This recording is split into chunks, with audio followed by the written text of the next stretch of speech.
मतलब ये टॉपिक नहीं था, लेकिन यहाँ पे सुकरात का एक बहुत अच्छा कोट है कि अंत में मैं बस ये जान पाया कि मैं कुछ नहीं जानता हूँ।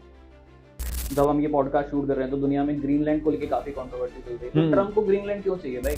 पहले अंडा आपके हाथ से स्लिप हुआ, दूसरे में अंडा आपका गिर रहा है और तीसरे में नीचे अंडा गिर के टूट गया। मैंने आपको कोई टाइम तो नहीं बताया कि ये इवेंट इतने बजे हुआ, ये इवेंट इतने बजे हुआ। नहीं। हर इंसान की अपनी जर्नी है और हो सकता है कि किन्हीं कारणों से, एज की वजह से या किसी और रीजन से मैं उस जर्नी में थोड़ा आगे हूँ, बट मैं भी लर्नर हूँ, आप भी लर्नर हो और हमेशा लर्नर ही रहेंगे। मैं इस ओपिनियन में हूँ कि एआई खतरा है। अगर आप लाइट की स्पीड से चलने लगो तो समय आपके लिए रुक जाएगा। और ये कितना क्रेजी है, एआई से ह्यूमन एग्जिस्टेंस से भी खतरा हो सकता है। देश आपस में एक दूसरे को लड़ भी सकते हैं, मतलब this can be a big thing. नमस्कार दोस्तों, स्वागत है आपका हमारे पॉडकास्ट चैनल बातों का सफर पे। आज के जो हमारे स्पेशल गेस्ट हैं उनका नाम है Aakarsh Mishra, a great physics teacher. तो दोस्तों आज हम उनसे उनकी लाइफ के बारे में ना जान के कुछ ऐसे टॉपिक्स पे बात करेंगे जो एक रियलिटी में एक एग्जिस्ट करते हैं, क्योंकि ऐसे ऐसे सवाल है ना मेरे पास कि आप लोग भी देख के हैरान होने वाले हो। बाकी लाइक शेयर करना बिल्कुल भी मत भूलना और सब्सक्राइब करना तो बिल्कुल भी मत भूलना, क्योंकि मैं हूं आपका होस्ट और दोस्त ओम त्रिपाठी। तो सर आपका बहुत बहुत स्वागत है हमारे सेट पर। Thanks Om for inviting me. और जब तुमने पहली बार कांटेक्ट किया था तो तुमने पूछा था कि सर आपके बारे में जानना है, बट आई गेस इस दुनिया में बहुत खूबसूरत बड़ी बड़ी चीजें हैं, उनके बारे में हम जाने। और स्टूडेंट हो तुम मेरे, तो मुझे उस हिसाब से थोड़ा और सिंसियरिटी के साथ जवाब देने पड़ेंगे। तो आई होप कि जब मैं जवाब दूंगा तो उस जनता को भी समझ में आए जिसका साइंस का बैकग्राउंड नहीं है। Sir as a physics teacher आप भगवान को मानते हैं? पहला ही सवाल बाउंसर। देखो, एज अ फिजिक्स टीचर क्या मैं भगवान को मानता हूँ? हाँ, मैं भगवान को मानता हूँ। और इसमें कोई कंट्रोवर्सी नहीं है, कोई इशू नहीं है, क्योंकि भगवान को मान लेना पिछड़ेपन का सबूत बिल्कुल नहीं होता। कुछ कुछ सेगमेंट्स हैं हमारी सोसाइटी के जो इस तरीके को बढ़ावा देता है। बट अगर हम ग्रेट साइंटिस्ट की बात करें तो न्यूटन से बड़ा नाम नहीं है, आइंस्टाइन से बड़ा नाम नहीं है। मॉडर्न फिजिक्स में हम बात करें तो श्रोडिंगर, हाइजेनबर्ग सभी भगवान को मानते थे। तो ऑब्वियसली मैं भी भगवान को मानता ही हूँ। और ऐसा हो सकता है कि किसी का विचार ऐसा हो कि भगवान एक पर्टिकुलर रूप में नहीं है, पर्टिकुलर शेप में नहीं है, पर्टिकुलर कलर के नहीं है, और ऐसा होना भी चाहिए। वो किसी एक कलर के, किसी एक शेप के नहीं हो सकते। और मुझे लगता है हिंदू धर्म में ये चीज़ की बहुत अच्छाई है कि हमारे जो देवता हैं वो हर रूप में अवतार लेते हैं। तो this is a very broad vision. Obviously मैं भगवान में मानता हूँ। तो इन शॉर्ट अगर आपसे कह सकें तो आप एक फिजिक्स टीचर होके भी भगवान में मानते हैं, क्योंकि काफी तरह मैंने देखा है कि कुछ टीचर्स होते हैं यार, वो कहते हैं कि मैं साइंस मानता हूं तो मैं भगवान को क्यों मानूंगा। इस पे आप क्या कहेंगे? एक बहुत फेमस कोट है, एक बहुत फेमस फिजिसिस्ट हुए हैं, उन्होंने एक कोट दिया हुआ है कि आध्यात्म जो है, धर्म जो है, वो एक उन्होंने आध्यात्म और साइंस के बीच के रिलेशन को समझा है। उन्होंने बोला कि आप जैसे ही एक, अगर साइंस को एक ग्लास ऑफ वाटर की तरह देखें, तो आप जैसे ही उससे पहला सिप लेते हैं, पहला घूंट पीते हैं, तो आप एकदम साइंस की दुनिया में इतना खो जाते हैं, आपको लगता है कि हर चीज़ का लॉजिक है, हर चीज़ के पीछे कोई ना कोई रीज़न होगा। लेकिन वो बोलते हैं कि अगर आप इस ग्लास को पूरा पी जाएं तो आपको समझ में आएगा कि बेस में भगवान है। तो ये बिल्कुल वैसा ही है। अगर कोई साइंस के कारण भगवान के अस्तित्व को या किसी सुपरनेचुरल पावर के अस्तित्व को पूरी तरह डिनाई कर रहा है तो मैं उस पर कमेंट तो नहीं करूंगा, वो उनका एक निजी विचार हो सकता है। लेकिन जैसा कि मैंने आपको कुछ बड़े लोगों के नाम बताए, तो उनसे बड़े फिजिसिस्ट, उनसे बड़े लॉजिक वाले लोग तो आज तक नहीं हुए। आइंस्टाइन से बड़ा तो नाम नहीं है, और आइंस्टाइन भी अधार्मिक व्यक्ति नहीं थे। जैसा मैंने बोला, वो एक पर्टिकुलर शेप में भगवान है, यही भगवान है ऐसा नहीं मानते थे, लेकिन सुपरनेचुरल पावर में तो बिलीव करते थे। तो सुपरस्टिशियस होना, अंधविश्वासी होना एक अलग बात है। लेकिन अगर कोई ये मानता है कि भगवान नहीं है, ये भी एक अंधविश्वासी है, क्योंकि अगर आप ये प्रूव नहीं कर पा रहे हो कि भगवान है, तो आप ये भी प्रूव नहीं कर पा रहे हो कि भगवान नहीं है। तो ये भी एक विश्वास की श्रेणी में आएगा कि जो प्रूव नहीं हो पा रहा है कि भगवान नहीं है, आप उसको इतना। तो क्या साइंस कभी प्रूव कर पाए कि भगवान है क्या नहीं है? साइंस को कभी प्रूफ करना ही नहीं है कि भगवान है या नहीं है। तो फिर ये होड़ किस बात की है? गलत होड़ है। और जिन लोगों को थोड़ा सा कम नॉलेज है वो इस होड़ में लगे हुए हैं। भगवान है या नहीं, साइंस की मदद से ढूंढना ये बिल्कुल वैसे ही है जैसे आप म्यूजिक की बुक में पाइथागोरस थ्योरम ढूंढ रहे हैं। डेफिनेटली नहीं ढूंढ पाओगे। दोनों की फील्ड अलग अलग हैं। हम्म। जैसे कि हमने जब ग्रेविटेशन की डिस्कवरी करी तो हमें यह समझ में आया कि ग्रेविटेशन कैसे काम करता है, किन नियमों को मानता है, लेकिन ग्रेविटेशन एग्जिस्ट ही क्यों करता है ये कभी साइंस नहीं बता पाएगी। नहीं। और यहां पे आप अध्यात्म की कैटेगरी में आ जाते हो, अध्यात्म के जॉनरे में आ जाते हो, अध्यात्म के डोमेन में आ जाते हो। तो साइंस और गॉड के एग्जिस्टेंस का कोई क्लैश नहीं है, ये दोनों अलग अलग फील्ड में काम करती हैं। और एक बहुत फेमस फिजिसिस्ट हैं कार्ल सैगान, वो भी यही बात बोलते हैं कि साइंस और फिजिक्स की जो साइंस और भगवान की जो डोमेन्स हैं वो डोमेन्स ही अलग अलग हैं। इन दोनों डोमेन को एक साथ एक लेवल पे ले जाके बहस करना गलत है। तो आपके हिसाब से साइंस और धर्म की सबसे बड़ी गलतफहमी क्या है? क्योंकि साइंस दोनों के और डोमेन्स, आपने कहा है कि डोमेन्स अलग अलग होते हैं, और कहा कि म्यूजिक की बुक में आप है ना पाइथागोरस थ्योरम नहीं ढूंढ सकते हो, तो उस हिसाब से है ना साइंस और धर्म में ऐसी क्या गलतफहमी है? साइंस और धर्म के बीच का जो हम्म। सबसे बड़ी गलतफहमी है वो यही है कि ये आपस में एक दूसरे के दुश्मन हैं, या आपस में दोनों एक साथ एग्जिस्ट नहीं कर सकते। ये यही सबसे बड़ा इशू है कि लोग जैसे ही धार्मिक प्रवृत्ति के होते हैं, वो उनको ये बोलना शुरू कर देती है ये सोसाइटी का एक बहुत बड़ा सेक्शन कि हम्म। अब आप अंधविश्वासी हो रहे हैं। हमने अपने कंट्री में भी देखा है, इसको लेके बहुत सारी कंट्रोवर्सी हो जाती है कि इसरो जब कोई सैटेलाइट लॉन्च करने वाला होता है और वहाँ के साइंटिस्ट जब कोई पूजन करते हैं, कुछ हम्म। उसको तिलक लगाते हैं, तो हम हम्म। लोग बोलते हैं कि ये तो साइंटिफिक टेम्परामेंट के खिलाफ हो रहा है, हम हम्म। अंधविश्वास फैला रहे हैं। लेकिन ऐसा नहीं है। क्यों है ऐसा? उन्होंने सैटेलाइट बनाई है, वो सैटेलाइट को भेजना, सैटेलाइट का काम करना साइंस का हिस्सा है, लेकिन वो सैटेलाइट को लेके एक प्रे करना एक अलग हिस्सा है। तो यही सबसे बड़ी गलतफहमी है, यही सबसे बड़ी मिसअंडरस्टैंडिंग है कि जो साइंटिफिक है वो धार्मिक नहीं हो सकता, जो धार्मिक है वो साइंटिफिक नहीं हो सकता, एक साथ को एग्जिस्ट करे। इसका मैं एक एग्जाम्पल दे रहा हूँ। अगर हम केवल साइंस को बिना एथिकल वैल्यूज के आगे बढ़ाएं, जैसे हमारे ग्रेट मैथमेटिशियन हुए रामानुजन, वो भी यही बोलते थे कि अगर इक्वेशंस में कोई दैवीय चीज उनको नहीं दिख रही है तो वो इक्वेशंस, वो नंबर उनके लिए बेकार है।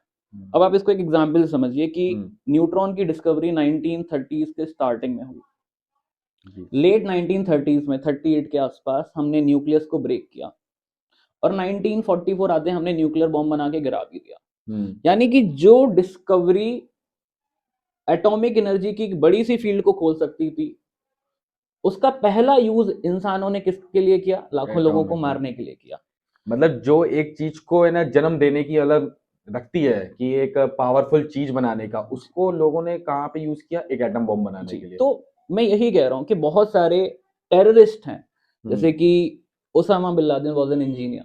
तो अगर आप केवल एक रास्ता पकड़ लोगे ना कि नहीं नहीं भाई केवल साइंस, तो साइंस विदाउट ह्यूमन वैल्यूज, और ह्यूमन वैल्यूज अगर आपको धर्म नहीं सिखा रहा है, देखो फिर वही बात है कि धर्म का यहाँ पे कुछ लोग एक अर्थ निकालेंगे कट्टरवाद। धर्म का मतलब कट्टरवाद से नहीं है, धर्म का मतलब है पवित्रता से, धर्म का मतलब है एथिकल वैल्यूज से।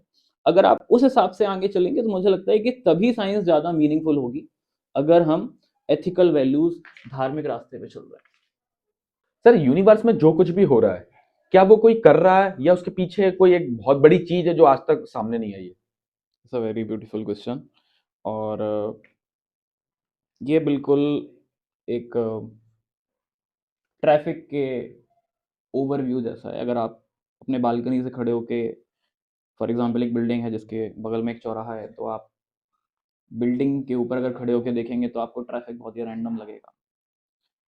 लेकिन अगर आपको ट्रैफिक के नियम मालूम है तो फिर आपको समझ में आएगा कि नहीं, एक पर्टिकुलर कलर की लाइट जलने पे ट्रैफिक चालू हो रहा है, पर्टिकुलर साइड में एक तरफ गाड़ियां जा रही हैं। तो दुनिया में इतना कुछ हो रहा है। जब हम यूनिवर्स को देखते हैं, स्टार्स बन रहे हैं, टूट रहे हैं, नई नई गैलेक्सीज फॉर्म हो रही हैं, गैलेक्सीज एक दूसरे में मर्ज हो रही हैं, ब्लैक होल्स हैं, बहुत ही क्योटिक लगता है, सब कुछ रैंडम लगता है, लेकिन रैंडम है नहीं। और यही इस यूनिवर्स की खूबसूरती है। अ, मुझे लगता है कि पैटर्न्स अगर हमें नज़र आने लगें, और ये केवल यूनिवर्स में नहीं हो रहा है, ये हमारे ह्यूमन हिस्ट्री में भी हो रहा है कि हम एक ही गलती बार बार दोहराते हैं, एक ही तरीके से इस दुनिया में चेंजेस आते हैं, रिवॉल्यूशंस आते हैं। तो क्या इसके पीछे कोई क्रिएटर है जो डे टू डे लेवल पे, तो मैं ये बोलूँगा नहीं, ऐसा नहीं है। कोई इस तरीके का मैनेजर तो नहीं है जो हर एक चीज़ डिटरमाइन कर रहा हो, कहाँ ठंड होगी, कहाँ, उसके लिए तो साइंस के नियम है। लेकिन मुझे ऐसा लगता है कि ये बिल्कुल ऐसा है कि किसी ने लूडो के नियम बना के छोड़ दिए हैं। अब एक बार नियम डिसाइड करने के बाद प्लेयर्स के ऊपर है कि वो लूडो कैसे खेल रहे हैं। तो अगर 10 प्लेयर खेलेंगे तो 10 अलग अलग तरीके से खेलेंगे, 10 मैच होंगे तो 10 अलग अलग तरीके से होंगे। तो बीच में किसी प्लेयर ने चीटिंग कर दी फिर? नहीं, फिजिक्स आपको चीटिंग नहीं करने देती, यही सबसे खूबसूरती, सबसे बड़ी खूबसूरती है साइंस की। कोई एक्सेप्शंस नहीं होते, और इसी को हम भगवान का न्याय भी कह सकते हैं कि जो भी हो रहा है ये दुनिया कॉज एंड इफेक्ट के हिसाब से चल रही है। अगर एक कॉज है तो उसका इफेक्ट आएगा ही आएगा। तो चीटिंग साइंस के गेम में अलाउ नहीं है। तो इसी हिसाब से जैसे आपने बताया कि कोई एक पर्टिकुलर क्रिएटर नहीं है, क्योंकि बहुत सारी चीजें आपने जैसे ब्लैक होल की बात करी। क्रिएटर को मैं ये बोलूंगा कि क्रिएटर डे टू डे में जो हो रहा है उसको डिसाइड करने के लिए नहीं है, लेकिन किसी ना किसी ने तो रूल सेट किया है ग्रेविटेशन के, किसी ना किसी ने तो क्योंकि बेसिक लूडो है, इलेक्ट्रोमैग्नेटिज्म के क्योंकि बेसिक लूडो है तो किसी ना किसी ने तो उसको बना के दिया बना है। के दिया है। अब आप खेल कैसे रहे हैं वो वो आपकी आपके ऊपर फ्रीडम है। डिपेंड है। जी। सही बात। तो एलियंस होते हैं क्या? साइंस इसके ऊपर क्या कहती है? एलियंस होते हैं, ये एक प्रोबेबिलिटी का सवाल है। ये दुनिया बहुत बड़ी है, मतलब जब हम यूनिवर्स की बात करते हैं तो बिलियंस ऑफ गैलेक्सीज हैं, और हर गैलेक्सी में बिलियंस ऑफ स्टार्स हैं, उनमें बहुत सारे प्लैनेट्स हैं। पॉइंट ये है कि ह्यूमंस एक्सप्लोर कितना कर पाए हैं। मतलब अगर हम देखें तो अभी हम मार्स पे भी लैंड नहीं करे हैं, मतलब ह्यूमन केवल अपने मून पे लैंड करे हैं। तो अभी 8 प्लैनेट्स अगर हम बोलें तो हमारे 7 प्लैनेट तो सोलर सिस्टम में बाकी हैं जिन पे हमें लैंड करना है, फिर उनके मून्स हैं।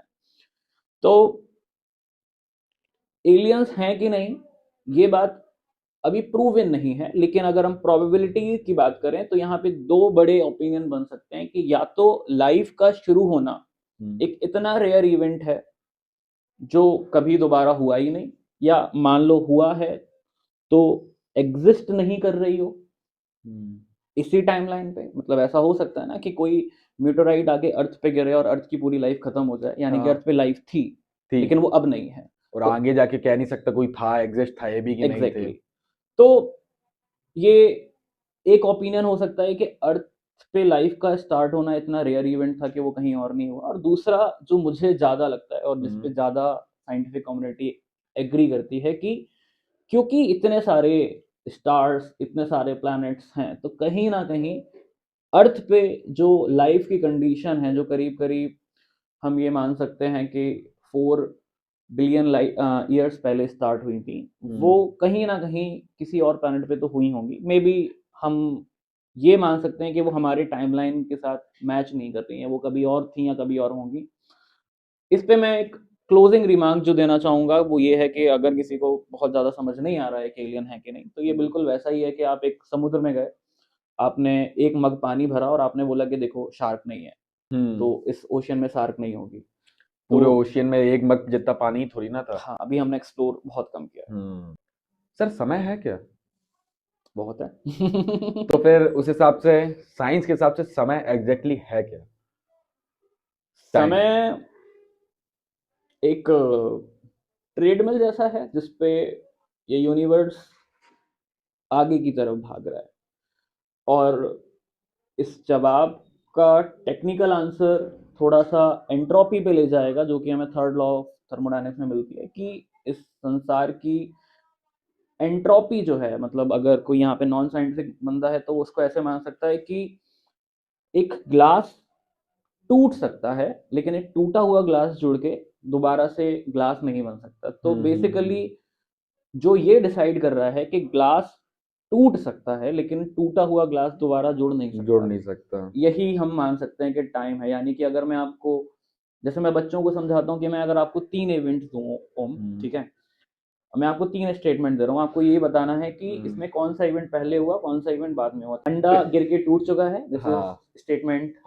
1। दूसरा, अंडा गिर रहा है, अंडा और तीसरा मेरे हाथ से अंडा स्लिप हुआ। पहले अंडा आपके हाथ से स्लिप हुआ, दूसरे में या अंडा आपका गिर रहा है, और तीसरे में नीचे अंडा गिर के टूट गया। मैंने आपको कोई टाइम तो नहीं बताया कि ये इवेंट इतने बजे हुआ, ये इवेंट इतने नहीं बजे नहीं हुआ, नहीं लेकिन नहीं। फिर भी आपने ये डिसाइड कर लिया कि हाँ, सीक्वेंस ऑफ इवेंट यही होगा, और हमारी क्योंकि पूरी ऑडियंस भी यही मानेगी। हम्म। ये सीक्वेंस ऑफ इवेंट जो डिसाइड कर रहा है, ये एंट्रोपी है, और ये टाइम के फ्लो को डिसाइड करती है। अच्छा, तो बेसिकली ये है मेन फंडा इसका। जी, हम यही मान सकते हैं। बाकी आइंस्टाइन के हिसाब से अगर हम टाइम जाते हैं, तो टाइम सबके लिए सेम नहीं होता। यानी कि मोटा मोटा हम ये मान सकते हैं कि, अच्छा, एक बहुत इंटरेस्टिंग पॉइंट है। हम ये मानते हैं कि जो लाइट है वो सूरज से अर्थ तक पहुंचने में 8 मिनट के आसपास कुछ लगता है। लेकिन आइंस्टाइन ने ये समझाया कि लाइट, या अगर आप लाइट के स्पीड के आसपास भी पहुंचेंगे, तो बेसिकली अगर आप बहुत हाई स्पीड पे चलेंगे तो जो समय है वो धीमे होने लगता है। यानी कि टाइम जो बहुत स्पीड से चल रहा है उसके लिए स्लो है। अगर आप लाइट की स्पीड से चलने लगो तो समय आपके लिए रुक जाएगा। और ये कितना क्रेजी है कि आपको ऐसा लग रहा है कि सूरज से आप तक पहुंचने में रोशनी को 8 मिनट लगे, 8 मिनट लग रहा है। लेकिन अगर आप एक लाइट के फोटोन से पूछोगे, तो लाइट के फोटोन को यूनिवर्स के एक पॉइंट से दूसरे पॉइंट तक जाने में जीरो टाइम लगता है, सही, क्योंकि उसके लिए टाइम एग्जिस्ट नहीं करता। तो इसको कोई अभी तक किसी ने प्रैक्टिकल करके देखा है? हाँ, इसका प्रैक्टिकल है, बिल्कुल है। ये जो भी बातें हो रही हैं थ्योरेटिकल नहीं है। इंटरनेशनल स्पेस स्टेशन है, एक चलता फिरता होटल मान लीजिए आप स्पेस में। यहाँ से जो भी रॉकेट्स जाते हैं वो इंटरनेशनल स्पेस स्टेशन में डॉक होते हैं, और उसके बाद वहाँ पे अपने जो भी एस्ट्रोनॉट्स हैं वो रिसर्च करते हैं। तो क्योंकि इंटरनेशनल स्पेस स्टेशन बहुत हाई वेलोसिटी पे चल रहा है, तो इंटरनेशनल स्पेस स्टेशन पे जो घड़ियां लगी हैं और अर्थ पे जो घड़ियां लगी हैं, वो रोज के हिसाब से हमें मैच करनी पड़ती हैं, क्योंकि वो हाई स्पीड पे चल रहा है, तो वहां पे जो टाइम है वो थोड़ा सा स्लो चल रहा है अर्थ के कंपैरिजन में। इसका मतलब जो एस्ट्रोनॉट इंटरनेशनल स्पेस स्टेशन में समय बिता के आते हैं, फॉर एग्जाम्पल वो 6 साल समय बिता के आए हैं, तो एग्जैक्टली अगर हम अर्थ पे 6 साल उनका देखेंगे, तो उनका इंटरनेशनल स्पेस स्टेशन का जो टाइम होगा वो थोड़ा सा कम होगा। दूसरे तरीके से हम इसको ऐसे मान सकते हैं कि ए और बी जुड़वा व्यक्ति हैं, बिल्कुल सेम वक्त पे ये पैदा हुए। ए जो है वो एक एस्ट्रोनॉट है और वो इंटरनेशनल स्पेस स्टेशन में समय बिता के आया, तो वो जब समय बिता के लौट के आएगा, तो बी जो होगा वो उससे स्लाइटली बूढ़ा मिलेगा, ए थोड़ा सा यंग होगा। अच्छा, दिस इज टाइम डायलेशन, और ये ऐसा होता है, ये सर तो प्रैक्टिकल है। अगर आपको बोला जाए कि आप इंटरनेशनल आप हम्म, जाए उस पे स्पेस स्टेशन पे, तो आप जाना चाहेंगे कभी? बहुत बड़ा ड्रीम है, और it's a very long process, तो ये बस एक विशफुल थिंकिंग हो सकती है। तो कभी इन केस अपने माइंडेड आपका जब ड्रीम है तो देखो, आप सोचते हैं उसको पूरा करना? कुछ बिलीनियर्स जैसे कि इलॉन मस्क और जेफ बेजोस हैं, वो स्पेस टूरिज्म नाम की चीज़ डेवलप कर रहे हैं। यानी अच्छा। कि जैसे कि हमारे यहाँ टूर पैकेजेस हैं जो आपको केदारनाथ करा के आएंगे, तो इस तरीके से वहाँ पे कुछ कंपनीज काम कर रही हैं जो कि स्पेस में लोगों को ले जाएंगे, और वो कुछ समय वहाँ बिताएंगे, ऑब्जर्व करेंगे स्पेस से अर्थ कैसा दिखता है, और लौट के आएगा। तो अगर मैं पर्टिकुलरली अपनी बात करूँ, तो मुझे लगता है किसी भी साइंस के स्टूडेंट के लिए स्पेस में जाना तो बहुत ही फैसिनेटिंग है, लेकिन जो आप बात कर रहे हैं वो उतनी फिक्शनल नहीं है आज की दुनिया में। हो सकता है कि 10 या 20 साल बाद ये रियलिटी बन जाए, और जहाँ पे अमीर लोग, सेलिब्रिटीज जो हैं वो स्पेस में जाएं, कुछ समय बिताएं और लौट के आएं। तो क्या सर टाइम ट्रेवल किया जा सकता है? टाइम ट्रैवल को लेके बहुत सारी बातें बोली जाती हैं, बहुत सारी रील्स में 30 सेकंड में समझाते हैं, तो समय तो अपने पास भी कम है। तो कुछ ही पॉइंट्स में क्लियर कर सकता हूँ टाइम ट्रैवल को लेके। तो पहली बात जो टाइम ट्रैवल को लेके है कि आप पास्ट में नहीं जा सकते। पास्ट में तो आप जा ही नहीं सकते, मतलब टाइम ट्रैवल हो सकती है या नहीं हो सकती है ये तो बात का सवाल है, लेकिन अगर हो भी सकती है तो आप पास्ट में नहीं जा सकते। पास्ट में ना जाने का जो रीजन है वो ये है कि आप जो करेंट टाइमलाइन है उसको डिस्टर्ब कर सकते हैं। फॉर एग्जाम्पल, हरिओम पास्ट में गए, और जिस दिन हरिओम के पेरेंट्स की शादी हो रही थी, उस दिन हरिओम ने उनके पेरेंट्स को मिलने ही नहीं दिया। अब अगर पास्ट में आपने जाके अपने पेरेंट्स को मिलने ही नहीं दिया, तो आप तो एग्जिस्ट कर ही नहीं तो आप सकते। एग्जिस्ट नहीं करते, और अगर आप एग्जिस्ट नहीं करते तो फिर पास्ट में कौन गया था? तो यहाँ पे एक पैराडॉक्स आ जाएगा। जैसे स्टीफन हॉकिंग साहब ने एक बहुत ही फनी चीज करी थी, उन्होंने एक पार्टी रखी, और पार्टी ओवर हो गई, तब उन्होंने जाके अनाउंस किया कि मैंने पार्टी रखी थी। अरे उनका कहना यह था कि अगर मैंने पार्टी अनाउंस बाद में करी है, अगर टाइम ट्रेवल होती तो टाइम ट्रेवल्स मेरी पार्टी में आ जाते हैं। आप समझ रहे हैं, मतलब आपने 2024 में पार्टी रखी है, आपने इस बात का अनाउंसमेंट 2026 में किया, 26 में अब अगर किया। टाइम ट्रेवल पॉसिबल होती तो कोई 2026 में तो ये फिर बात वो सुन के हाँ वो 2024 में पार्टी अटेंड कर लेता। नहीं करता, वही तो वो एग्जैक्टली तो ये है एग्जैक्टली पॉइंट। तो सर आपने जो अभी ये बात बताई ना, इससे काफी ज्यादा क्वेश्चंस जनरेट होते हैं। सर अगर कमेंट सेक्शन में अगर इससे रिलेटेड कोई क्वेश्चन आया तो आप हाँ इसका हाँ जरूर बिल्कुल, इस रिप्लाई पे जरूर बात कर करना। सकते हैं। फ्यूचर में हम शायद टाइम ट्रेवल कर पाए, ये अभी प्रोबेबिलिस्टिक है, उसमें कई सारे हमारे पास तरीके होते हैं, जैसे कि बहुत ही एक्सट्रीम ग्रेविटी अगर होगी तो स्पेस टाइम में कुछ पोर्टल्स बन सकते हैं, जिसको हम आइंस्टाइन की थ्योरी से समझ सकते हैं, वार्म होल। पर वो तो बहुत शॉर्ट टाइम पे होगी ना, ऑब्वियसली ये टेक्नोलॉजी भी क्योंकि एग्जिस्ट अगर नहीं करती, पोर्टल्स जनरेट करोगे तो वो तो शॉर्ट टाइम के लिए ही आप जनरेट लेकिन कर आप एक पाओगे टाइमलाइन से जहाँ तक। दूसरे टाइमलाइन में जा सकते हैं, ऐसा थ्योरेटिकली रिसर्च चल रही है। या फिर अगर हम बात करें तो टाइम ट्रैवल को लेके एक और तरीका है कि अगर आप बहुत हाई स्पीड में ट्रैवल करें, जैसे मैंने आपको बताया, तो टाइम स्लो हो जाएगा आपके लिए। तो दीज आर सम वे जिसमें हम टाइम ट्रैवल कर सकते हैं, लेकिन टाइम ट्रैवल वैसा नहीं होता जिसमें आप मूवीज में दिखाते हैं कि आप एक दूसरी टाइमलाइन में चले गए और आपने वहां पे चीजें बदल दी। एग्जैक्टली रियलिटी क्या है? रियलिटी एक बहुत ही क्रेजी कॉन्सेप्ट है क्वांटम फिजिक्स का, क्योंकि और इस पे बहुत सारे साइंटिस्ट नाराज हो गए थे। आइंस्टाइन साहब का मैं बहुत बड़ा फैन हूँ, वो काफी नाराज हो गए थे इस सवाल पे। तो कहीं ना कहीं आपकी जो वेशभूषा या जो बोलने का ढंग से है तो वो आइंस्टाइन जी का कॉपी कह सकते हैं। नॉट सिर्फ एग्जैक्टली। बोल चाल और रहन सहन। नहीं नहीं, मैं वेशभूषा में किसी को कॉपी नहीं करता हूँ, मैं ना ही ये चाहता हूँ कि मैं मुझे कोई कभी कॉपी करे, ये बड़ा इंडिविजुअल चॉइस है। आई जस्ट लव क्यों लॉन्ग सर, हेयर। अगर आपको कोई चाहे कि हम आकर्षण जैसा बनना चाहते हैं नहीं या नहीं, आकर सर लाइफ में हमेशा ये बोलेंगे कि हर इंसान की एक अपनी जर्नी है, और अ, हो सकता है कि किन्हीं कारणों से, एज की वजह से या किसी और रीजन से मैं उस जर्नी में थोड़ा आगे हूँ, बट मैं भी लर्नर हूँ, आप भी लर्नर हो, और हमेशा लर्नर ही रहेंगे। मतलब ये टॉपिक नहीं था, लेकिन यहाँ पे सुकरात का एक बहुत अच्छा कोट है कि अंत में मैं बस ये जान पाया कि मैं कुछ नहीं जानता हूँ। तो हम अपने क्वेश्चन पे वापस आते हैं। तो मैं बात ये कर रहा था कि रियलिटी क्या है। It's a very deep question, मुझे लगता है कि अभी इस ऑडियंस के लिए क्वेश्चन सही नहीं है। हम इतना बोल सकते हैं कि क्वांटम फिजिक्स में रियलिटी थोड़ी अलग सी है। मतलब क्वांटम फिजिक्स ये कहती है कि आप जिस चीज़ को देखते हो उस चीज़ की रियलिटी इस बात पे एग्जिस्ट करती है कि आप उसे देख रहे हो। मतलब ये कुछ कुछ वैसा है कि चांद इसलिए एग्जिस्ट कर रहा है क्योंकि आप चांद को देखते हो। मतलब ये बहुत ही क्रेजी पार्ट है क्वांटम फिजिक्स का, कि क्वांटम फिजिक्स ये कहती है कि ऑब्जर्वेशन का रिजल्ट क्या आया वो इस बात पे डिपेंड कर रहा है कि ऑब्जर्वर उसको देख रहा है या नहीं देख रहा है। मतलब हो सकता है कि एक ही एक्सपेरिमेंट अलग अलग रिजल्ट दे। मतलब एक इलेक्ट्रॉन जब एक्सपेरिमेंट में हम यूज कर रहे हैं तो पता नहीं कैसे, बट उसको समहाउ पता होता है कि आप उसको देख रहे हो या नहीं देख रहे हो, और इससे उसका रिजल्ट चेंज हो सकता है।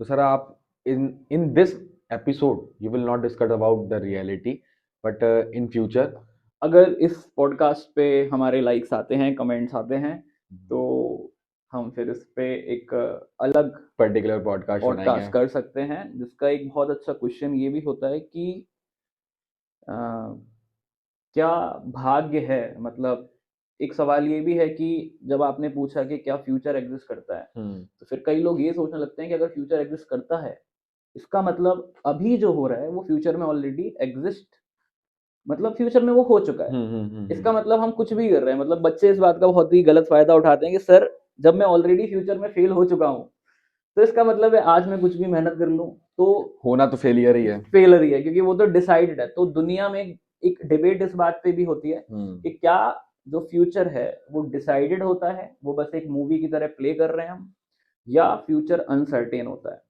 तो इन टॉपिक्स पे तो बच्चों का प्यार, ऑडियंस का प्यार मैटर करता है। सो गाइस कमेंट नाउ, अभी वो वीडियो को पॉज करो और जाके कमेंट सेक्शन में डालो कि नेक्स्ट एपिसोड चाहिए, रियलिटी क्या है और एक फ्यूचर जिसको कहते हैं भाग्य क्या है। सर ये एआई का क्या सीन है आपके हिसाब से? AI is a great tool, it's a great danger. AI आप ये मान सकते हैं कि दो चीज़ों के हिसाब से चलती है। एक एल्गोरिदम होती हैं। एल्गोरिदम अभी इस पे बाद में बात करते हैं। और दूसरा होता है डेटाबेस। तो बेसिकली जैसे आपको एक लाइब्रेरी में एक क्वेश्चन ढूंढना हो, हम्म। तो बहुत सारी बुक्स हैं, बहुत बड़ा डेटाबेस है। एल्गोरिदम आपको वो तरीका दे देगा कि कौन सी किताब में किस सेल्फ में कौन सी किताब रखी है और कौन से पेज पे सही आंसर लिखा हुआ है। एल्गोरिदम डेटा के हिसाब से, यूजर के हिसाब से ट्रेन होती है। तो बेसिकली एआई एक ऐसा मॉड्यूल है जो कि बहुत बड़े डेटाबेस से पैटर्न निकाल के आपके सामने आपकी डिमांड्स पूरी कर रहा है। इसमें खास बात यह है जो ट्रेडिशनल इंटरनेट में नहीं थी, कि ये खुद से एल्गोरिथम जनरेट कर सकता है। यानी कि ये रोबोट की तरह नहीं है जो केवल एक प्री डिफाइंड प्रोग्राम पे चल रहा है। कि जो इंस्ट्रक्शंस मिल रहे हैं तो वो कर रहा है। ये इंस्ट्रक्शंस के बेसिस पे खुद के रिजल्ट्स जनरेट कर सकता है। अच्छा, तो एआई कुछ इस तरीके से काम करती है। तो एआई एक बहुत बड़ा खतरा भी है। एआई खतरा है, मैं इस ओपिनियन में हूँ कि एआई खतरा है। But as I always say कि हमें पहले उन लोगों की बात समझनी चाहिए जो इंडस्ट्री में बहुत आगे हैं। तो एआई को लेके दो तीन मेजर व्यूज हैं। एक व्यूज, जो एक लॉबी है वो ये मानती है कि एआई बहुत बड़ा खतरा है, मतलब it is a direct red flag जिसको बोलते हैं। इस लॉबी में जो सबसे बड़े बंदे हैं वो आपके इलॉन मस्क साहब हैं। और अनफॉर्चुनेटली एआई का जिनको हम गॉड फादर बोलते हैं, जॉफ्री हिंटन साहब। तो जॉफ्री हिंटन साहब ने तो अपना जॉब वॉब छोड़ के पूरी लाइफ इस बात में डेडिकेट कर दी है कि एआई के खतरे समझा रहे हैं। वो एआई के गॉड फादर है। सो जो जिस बंदे ने मेजर एआई एआई किसी एक बंदे ने नहीं बनाई, बट जिसका बहुत मेजर कंट्रीब्यूशन है, जिनको गॉड फादर बोलते हैं, वो खुद कह रहे हैं कि एआई बहुत खतरनाक है और एआई से ह्यूमन एग्जिस्टेंस पे भी खतरा हो सकता है। दूसरे वो लोग हैं जो अभी टेक की दुनिया में, जिनको हम बहुत ही आगे मान सकते हैं, सैम अल्टमैन, सत्या नडेला, सुंदर पिचाई। ये लोग ये बोलते हैं कि एआई एक टूल है जो कि खतरनाक है, लेकिन अगर हम चाहें तो हम उसको सही तरीके से भी यूज कर सकते हैं। यानी ये यूज करने वालों पे टोटली डिपेंड है कि वो इसको अच्छी जगह यूज कर रहे हैं या गलत इस पे भी जगह। दो ओपिनियन है, जैसा कि मैंने बताया। इलॉन मस्क वाली जो लॉबी है वो एक बहुत बड़ी लॉबी है इनफैक्ट, जो कि ये मानते हैं कि आप उसको कैसे भी यूज करो, एआई के खतरे ज्यादा हैं और वो खतरे इतने बड़े हैं कि ह्यूमन एग्जिस्टेंस तक पे सवाल आते हैं।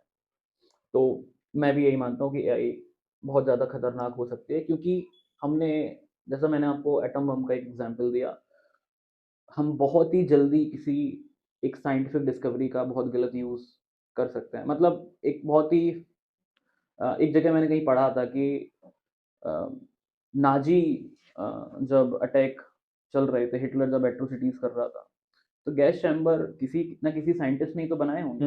अगर उस समय पे वो साइंटिस्ट गैस चैम्बर ना बनाते तो उस समय पे लाखों लोग की जिंदगी बच एग्जैक्टली, सकती थी। एग्जैक्टली।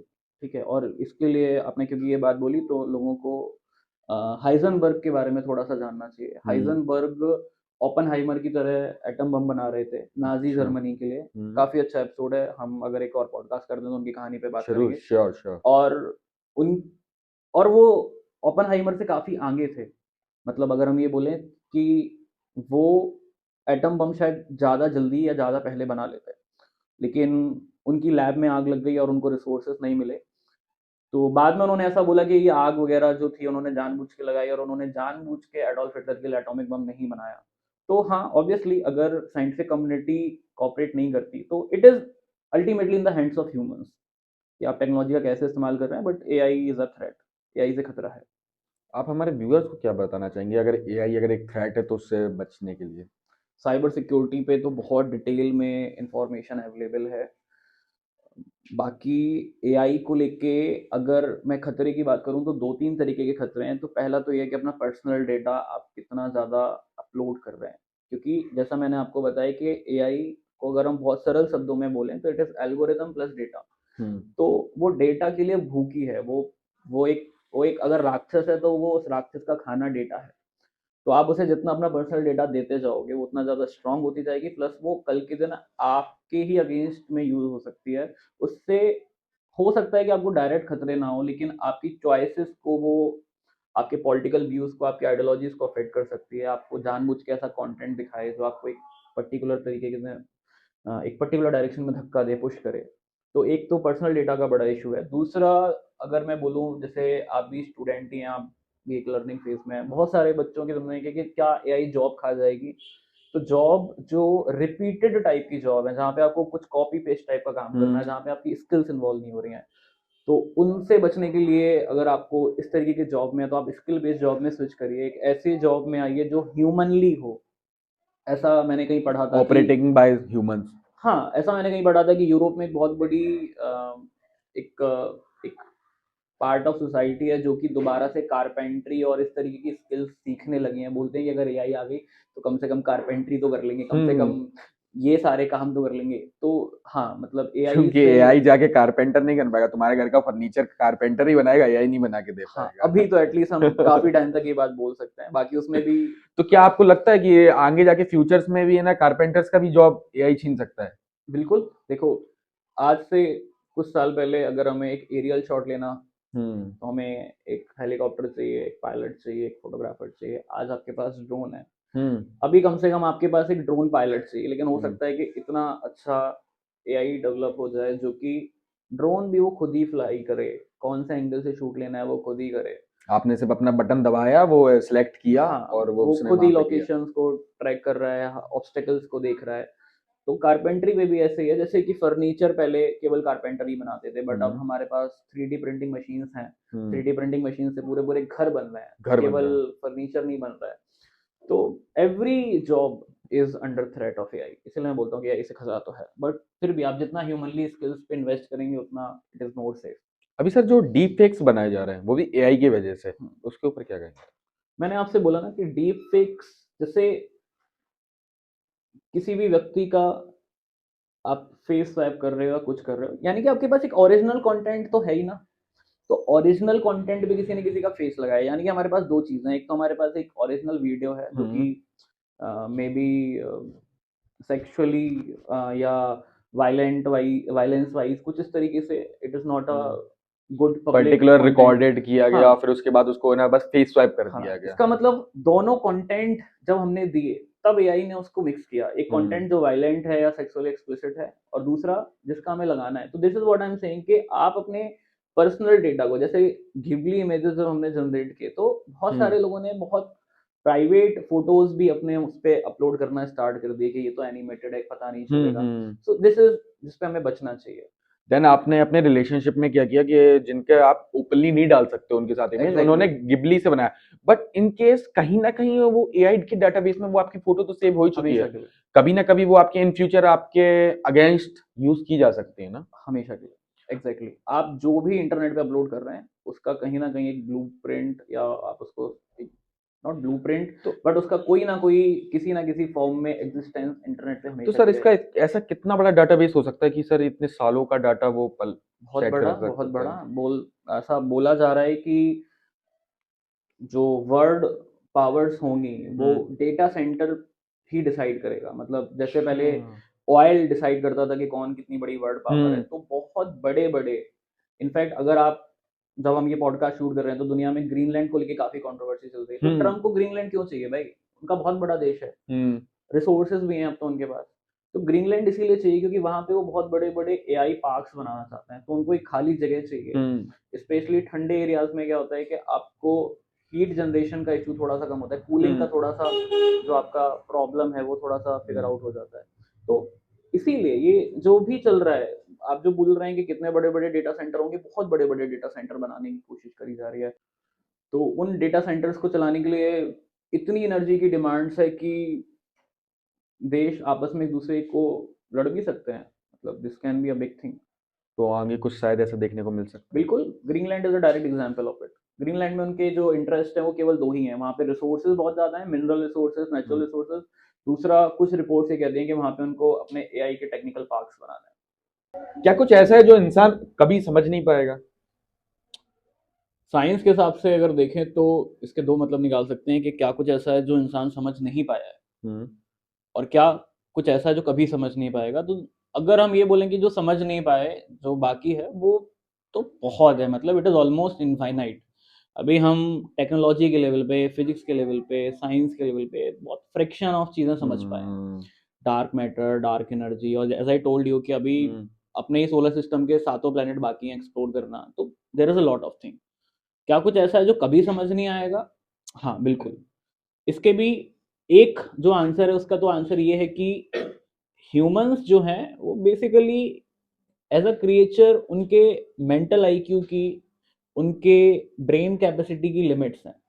बहुत सारी बातें ह्यूमंस को भी कभी समझ नहीं आएंगी, वो हमारे मेंटल अंडरस्टैंडिंग लिमिट के ही बाहर है। जैसे कि एक 4 डायमेंशन यूनिवर्स कैसी होगी, हम 3 डायमेंशनल यूनिवर्स में रहते हैं। अच्छा। मार्वल की जो मूवीज हैं मैं ज़्यादा देखता नहीं हूँ, उसमें शायद जो टेसरेक्ट है वो 4 डायमेंशन पे ही कुछ बनाया गया है। तो वो हमें कभी समझ नहीं आएगा। क्योंकि डेसरेक्ट से आप है ना कहीं भी जा सकते हैं, क्योंकि उसके डायमेंशंस खोलने की उसके पास पावर रहती है। पता नहीं, मतलब नॉट अब गोइंग मैंने इनटू मार्वल्स दैट। देखी है, थोड़ा कहते हैं जैसे मार्वल्स पगलू हूं मैं। नहीं, मार्वल ने कुछ चीज़ें बहुत अच्छी बताई हैं, मतलब एक क्वांटम एनिया जो उनका कुछ आया था, that is a good thing. तो क्वांटम के एंटमैन ने बारे क्वांटम फिजिक्स डिफाइन हाँ की थी, क्योंकि वो एक नैनो पार्टिकल्स में बन के उसने टाइम ट्रेवल किया था हाँ, उसने, और ऐसी ऐसी क्योंकि गैलेक्सीज में हायर गया था। डायमेंशंस जो हैं फिजिक्स में वो बहुत छोटी होंगी। खैर, हम्म। That's a different thing. हम्म। तो क्या कुछ ऐसा है जो इंसानों को कभी समझ नहीं आएगा? हाँ, ऐसा बहुत कुछ है जो इंसानों को कभी समझ नहीं आएगा, लेकिन मैं यहाँ पे बहुत क्लियर कर दूं कि ये हमारी वीकनेस नहीं है, ये हमारी रियलिटी की सुंदरता है। आपको कभी ना कभी अननोन को एक्सेप्ट करना पड़ेगा। नोन जो है वो हमेशा अननोन से छोटा ही रहेगा, क्योंकि जैसे ही आप एक चीज़ का जवाब ढूंढते हैं, उस एक जवाब के साथ 10 क्वेश्चन लगे हुए आते हैं। और मेरे एक मेंटोर हैं या थे, कुछ भी मान लीजिए, हैं, थे इन द सेंस इसलिए बोल रहा हूँ क्योंकि मैंने काफ़ी टाइम से उनसे कनेक्ट नहीं कर पाया हूँ। मेरी तो इच्छा है कि मैं कनेक्ट करूँ। उन्होंने एक बहुत ही सुंदर सा स्टेटमेंट मुझे दिया था कि the journey is not to find the right answer, but the journey is to ask right questions. हमेशा इस बात में नहीं पड़ना है कि हमारे पास सभी बातों के सही सही जवाब हो जाए। Primary task as a human being, as a student of science जो है वो है कि हमारे पास अच्छे सवाल हों, रैशनल सवाल हों। और जब हमारे पास रैशनल सवाल होंगे तो आपके तो पास रैशनल जवाब भी होंगे। तो आपके पास रैशनल जवाब होंगे, आपके पास दुनिया में एक चीज़ों को अंडरस्टैंडिंग हो जाएगी। फिर आप चाहें उस चीज़ को पॉलिटिकल आइडियोलॉजीज पे अप्लाई कर दें, चाहे आप अपने सरकार से सवाल पूछें, चाहे आप अपने जो धर्म के मठाधीश होते हैं उनसे सवाल पूछें। तो सवाल जो है वो ज़्यादा मीनिंगफुल हैं जवाबों की, क्योंकि जवाब वक्त के साथ बदल सकते हैं, लेकिन सवाल जो है वो सत्य रहते हैं। सवाल चाहे जितना समय निकल जाए, वो सवाल का वो सवाल ही रहेगा। एग्जैक्टली। सर, एक क्वेश्चन मेरे मन के अंदर आ रहा हम्म है, जनरेट हो रहा है, और काफी व्यूअर्स के भी हम्म मन में जनरेट होगा, कि जो फिजिक्स है, हम्म फिजिक्स की जब इनिशियल पॉइंट थी, जैसे आपने कहा साइंस के तो अभी हम बहुत इनिशियल पॉइंट पे हैं, हम्म तो फिजिक्स की जब स्टार्टिंग की गई हम्म थी, तो इसमें से ये कैसे डिसाइड किया गया कि कौन सी थ्योरम कहाँ पर आनी है, कौन से थ्योरेटिकल पार्ट्स कहाँ पे आने हैं, ये कैसे डिसाइडेबल हुआ? देखो, ऐसा कोई दिन नहीं था कि जिस दिन 4 लोगों ने एक मुहूर्त निकाला कि इतने तारीख को फिजिक्स की शुरुआत करी जाएगी। फिजिक्स में आप ऑलरेडी जो चीज़ें हो रही हैं उनके पीछे के लॉजिक को ढूंढ रहे हो। तो इन्वेंशन से ज़्यादा डिस्कवरीज हैं। हम्म। हम कुछ नया बनाने की कोशिश नहीं कर रहे हैं, वो काम इंजीनियर्स का है। लेकिन जब हम फिजिसिस्ट की बात करते हैं तो फिजिसिस्ट के ऊपर जो मेन काम है वो ये है कि ऑलरेडी जो इस दुनिया के नियम हैं, कायदे हैं, उनका एग्जिस्टेंस क्यों है, उनका एग्जिस्टेंस किस तरीके से है, वो मैथ की भाषा में कैसे परिभाषित करे जा सकता है। जैसे कि लोग बोलते हैं कि क्या न्यूटन के पहले लोगों को ग्रेविटेशन के बारे में आइडिया नहीं था। बहुत गलत कॉन्सेप्ट है लोगों का, कि लोग ये सोचते हैं कि न्यूटन के पहले लोगों को ग्रेविटेशन का आइडिया नहीं था। न्यूटन के पहले में ग्रेविटेशन के मैथमेटिकल नियम नहीं मालूम थे। तो आपका जो सवाल है कि कोई थ्योरम या कोई चीज इक्वेशन कहाँ से आती है, कैसे आती है, तो वो एक सवाल के साथ आती है। वो सवाल पहले एक थ्योरेटिकल फॉर्म में आता है कि लाइट अगर सन से अर्थ तक पहुंची और सन से अर्थ के बीच में वैक्यूम है तो वो पहुंची कैसे, उसको कौन सन से अर्थ तक ले गया, क्या मीडियम था, और मीडियम तो है नहीं तो फिर वो पहुंची कैसे। उसके बाद एक थ्योरी आती है, थ्योरी के बाद उसके ऊपर एक मैथमेटिकल इक्वेशन चढ़ाते हैं, उस मैथमेटिकल इक्वेशन को हम एक्सपेरिमेंट में प्रूव करते हैं, और जब ये सब हो जाता है तो फिर हम उसको एक सही नॉलेज की तरह एक्सेप्ट करते हैं। और एक नाम देते हैं फिजिक्स। एग्जैक्टली। तो फाइनली हमें काफी ज्यादा क्वेश्चंस के जवाब मिल चुके हैं। एक रीजनेबल पॉइंट पे आज बात हुई है बेसिकली, क्योंकि आज के समय पे एआई से रिलेटेड, फिजिक्स से रिलेटेड और साइंस से रिलेटेड चीजें व्यूअर्स को चाहिए, क्योंकि व्यूअर्स को कहीं ना कहीं ये चीज समझना भी चाहिए। क्योंकि अगर वो ये नहीं समझते, कहीं ना कहीं वो आप एक लूप होल क्रिएट कर रहे हो, या तो कहीं ना कहीं आप एक ऐसे खतरे को भी ना नहीं समझ पाओगे अगर आप इस चीजों को नहीं समझ पाओगे। क्योंकि आपने कहा है कि एआई ऐसा है ना, किसके हाथ में आ रही है वो ज्यादा डिपेंड करती है, अच्छे के हाथ में आ रही है कि बुरे के हाथ में आ रही है। चलिए, तो दोस्तों आप देख रहे थे बातों का सफर एक फिजिक्स टीचर्स के साथ, जिनका नाम था आकर्ष मिश्रा। बेसिकली वो एक फिजिक्स में उन्होंने इतनी ज्यादा ग्रोथ कर चुके हैं, इतनी ज्यादा है ना रिसर्च कर चुकी है, और आगे भी वो करते रहेंगे। क्योंकि बेसिकली एक पॉइंट कहते हैं ना, वी ऑल आर लर्नर्स, सीख रहे हैं, सीखेंगे और आपको भी सिखाएंगे। मिलते हैं एक और न्यू एपिसोड में, अनदर एपिसोड में। और कमेंट सेक्शन में जो बोला था वो जरूर कर देना, क्योंकि हमारे व्यूअर्स को और बेसिकली इन इंडिया में तो इस चीज की बहुत ज्यादा जरूरत है। क्योंकि जो इंडिया से बाहर है ना, उन्हें ऑलरेडी बहुत नॉलेज है। अभी हम लोग एज अ कंपैरिजन किस चीजों में, कुछ चीजों में भले ही इंडिया से मतलब आगे होंगे, विदेशों से, मतलब फॉरेन कंट्रीज से इंडिया आगे होगी, बट कहीं ना कहीं इन चीजों में इंडिया भी पीछे है। ये आपके लिए एक बहुत अच्छी चीज हो सकती है। कमेंट सेक्शन नाउ रियलिटी के ऊपर, फ्यूचर के ऊपर, एंड आपको टॉपिक्स जो लगता है जो एक फिजिक्स टीचर जरूर इसको सॉल्व कर सकता है, और आपके मन में भी बहुत सारे क्वेश्चंस आते होंगे, तो वो जरूर बताना। क्योंकि हमारे फिजिक्स वाले टीचर यानी फिजिक्स के द ग्रेट आकर सर हमारे साथ बैठे हैं।